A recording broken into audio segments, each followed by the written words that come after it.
Quando a nação tem líderes inteligentes e sensatos, ela se torna forte e firme. Bem-vindo às 7 qualidades de líderes altamente eficazes. Nós estamos fazendo esse vídeo para ajudar a liderança, né?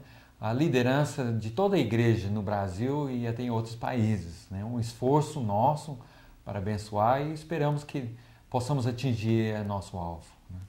E quando nós falamos em liderança, nós falamos mais do que somente os pregadores, os obreiros do sexo masculino, os homens. Nós também estamos nos referindo às nossas irmãs. Porque apesar que elas têm um papel diferente, mas não deixam de ser líderes, né? Pessoas de influência nas congregações, nas igrejas, né? Inclusive que no livro de Tito, capítulo 2, versículo 3, o apóstolo Paulo escrevendo ali para o evangelista, ele diz, olha, você ensine as mulheres mais idosas a liderarem, a instruírem, a serem um exemplo para aquelas mais jovens, para elas amarem os seus maridos, cuidarem bem dos seus filhos, serem uma referência na igreja. E também em 1 Timóteo, capítulo 3, fala da esposa do diácono, né? Ou as mulheres, né? Elas não têm como esconder a sua influência, né? O papel do marido, o trabalho do marido vai ser visto à luz da vida e da direção, do exemplo da esposa também, né? Então, bem-vindo a esse trabalho que quer ajudar você, que está servindo a igreja, que está servindo o povo de Deus, a ser uma pessoa mais madura, uma pessoa mais sábia, uma pessoa mais prudente, porque a Bíblia diz no livro de Provérbios 28, versículo 2, e eu lendo mais uma vez, quando a nação tem líderes inteligentes e sensatos, ela se torna forte e firme. Quando a liderança é sábia, quando a liderança é prudente, ela vai trazer estabilidade para o trabalho. E a Bíblia também diz que a justiça exalta a nação, né? E certamente, conforme o bem-andar da liderança de qualquer congregação, a igreja será abençoada, o estilo de vida, o exemplo dos líderes vão influenciar a vida da igreja no dia a dia, né?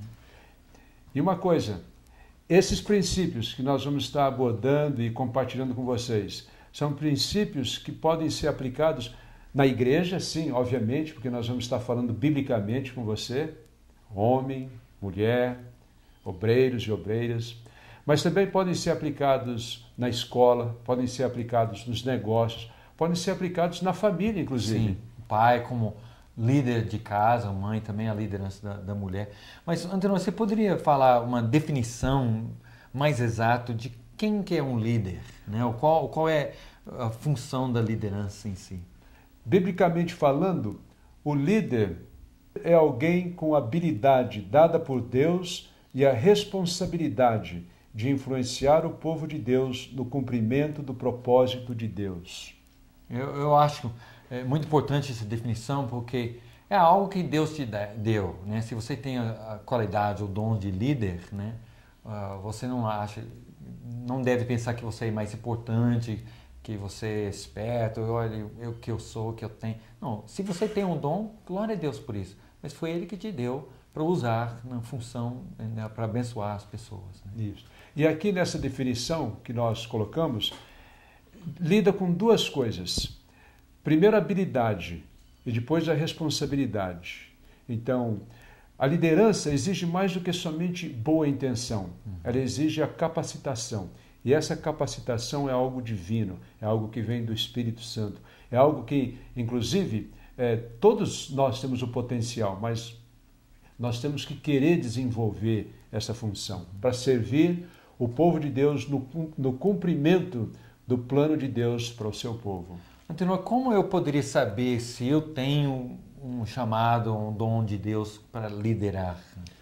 Você não pode, Gates, por exemplo, ir para uma maternidade, ali onde tem aquele berçário, aquele monte de bercinhos daquelas crianças, e simplesmente chegar ali e apontar, esse vai ser um líder, esse não, esse aqui tem mais ou menos cara de um líder, esse não tem potencial, basta olhar para ele.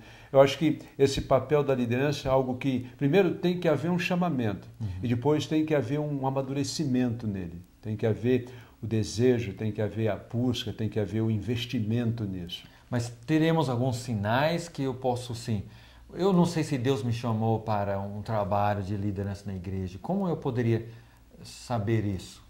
Bem, uma das coisas é fazer o teste da liderança. Tem alguém me seguindo? Eu consigo o respeito das pessoas, não porque eu imponho, né, por decreto ou por lei, ou porque eu sou um controlador ou um carrasco, mas o meu exemplo, a minha atitude está influenciando, eu tenho pessoas me seguindo. Inclusive Jesus fala no livro de João, Evangelho de João, capítulo 10, versículo 27. Jesus diz ali: as minhas ovelhas escutam a minha voz, eu as conheço e elas me seguem. As minhas ovelhas escutam a minha voz, né? Eu as conheço e elas me seguem. Então, liderança tem muito a ver com relacionamento.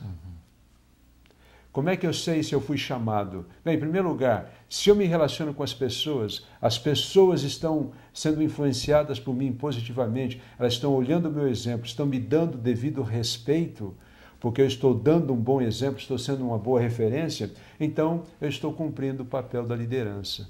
Jesus diz: as minhas ovelhas escutam a minha voz, eu as conheço, existe um relacionamento, eu passo tempo com elas. É impossível você liderar alguém com quem você não passa tempo. E tem pessoas que, eu sei que não vamos falar mais sobre isso, mas tem pessoas que querem ser líderes por decreto, né? Eu que não bate a mão na mesa, eu que sou chefe aqui, né? Eu sou o líder aqui, e não é por aí, né? É pelo esse envolvimento, esse investimento, esse compromisso com as pessoas que eu vou ganhar esse respeito, né, de liderança. Liderar, a Bíblia diz, é basicamente influenciar outras pessoas, é ser um exemplo. No livro de 1 Timóteo, capítulo 4, versículo 12, o apóstolo Paulo escrevendo para o jovem Timóteo, 1 Timóteo 4, 12, ele diz o seguinte: não deixe que ninguém o despreze por você ser jovem, mas para os que creem, seja um exemplo na maneira de falar, na maneira de agir, no amor, na fé e na pureza. Então, liderança não tem nada a ver com idade. Você pode ser jovem e pode ser um bom líder. Certo. Você pode ser um jovem e pode ter uma boa influência. Ou você pode ter uma má influência, certo, pode ser um péssimo líder. Então, o nosso objetivo aqui é ajudar homens e mulheres que querem servir, que querem ser líderes de verdade, a serem bons líderes. Porque o mundo está cheio de líderes, mas muitas vezes líderes fracos, líderes despreparados, líderes que realmente não tomam iniciativa, líderes preguiçosos, líderes que não sabem liderar. Liderando para o caminho errado, né? Exatamente. Bom, Antenor, então vamos para as qualidades do líder, né? As 7 qualidades importantes. Vamos lá, então.